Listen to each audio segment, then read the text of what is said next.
Kung may katanungan sa batas, sasagutin niya yan. Narito na ang ating kapuso sa batas, Attorney Gabby Concepcion. Good morning, Attorney.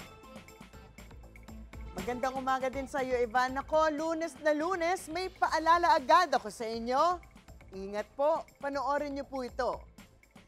Mainit ang laban ng mga riders sa isang motorcycle endurance challenge sa Lopez, Quezon nang biglang dumausdos at sumemplang ang isang rider papunta sa mga manonood. 7 tao sugatan at marami sa mga biktima, bali ang mga buto. Nako, nanonood na nga lang, nadamay pa. Ano ba ang sinasabi ng batas sa mga ganitong insidente? Ask me, ask Attorney Gabby.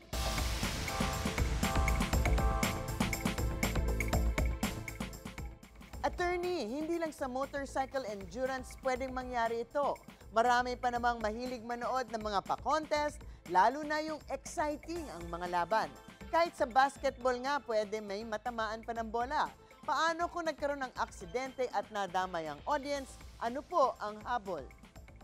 As usual, depende. Depende kung meron bang pagpapabaya under the circumstances. Kung matamaan ka ng bola sa basketball, at least, hindi naman nakamamatay o seryoso nakakasakit ng tao sa alam natin.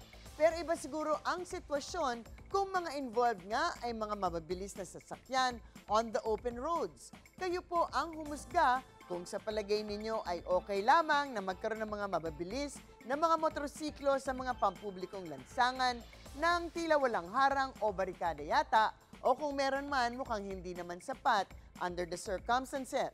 Palagi nating sinasabi na ang pagpapabaya ay ang hindi pag-exercise ng nararapat na pag-iingat para maiwasan ang sakuna ng mga tao na sinasabi nating foreseeable naman sana. Parang hindi naman kailangan ng master's degree o doctorate para malaman na kung may naguunahang motorsiklo, malaki nga ang tsansa na magkaroon ng aksidente na pwedeng tumama ang mga sasakyan na to sa isa't isa at sa mga nanonood sa mga gilid. So kung may pagpapabaya nga, ano ang habol? Of course, kaso for damages o danyos. Actual damages, yan yung kung nagpapagamot sa ospital at kung talagang malas at may namatay, cost ng burol at pagpapalibing. Kung na-ospital ng mga biktima at hindi nakapagtrabaho, pwede ring isama ang mga lost earnings nito. Siyempre naman, kung hindi naman na-aksidente, di sana ay nakapasok sa trabaho ang biktima.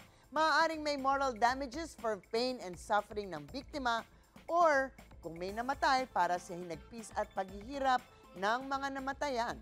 And of course, kung sobrang pabaya, maaaring magpataw ang korte ng exemplary damages to show as an example to the public na talagang mali ang nangyari. Of course, kung may namatay, pwede rin nabayaran ang loss of earning capacity nung namatay.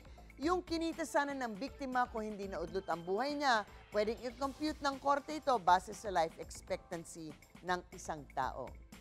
Eto naman, ano po ang pananagutan ng mga nag-o-organize ng ganitong mga risky na pa-contest? Ay nako, ito po ang mga organizer ng mga ganitong klase, mga challenge at paligsahan, malaki ang posibleng pananagutan. Dahil sila ang may responsibilidad na siguraduhin na ma-prevent ang mga posibleng aksidente na mangyari. Naalala ko tuloy ang isang kaso ng isang marathon runner na sumali sa isang 10K marathon mula sa Batasang Pambansa hanggang sa Quezon Memorial Circle. Talagang natandaan ko to kasi medyo magkalapit kami ng batch.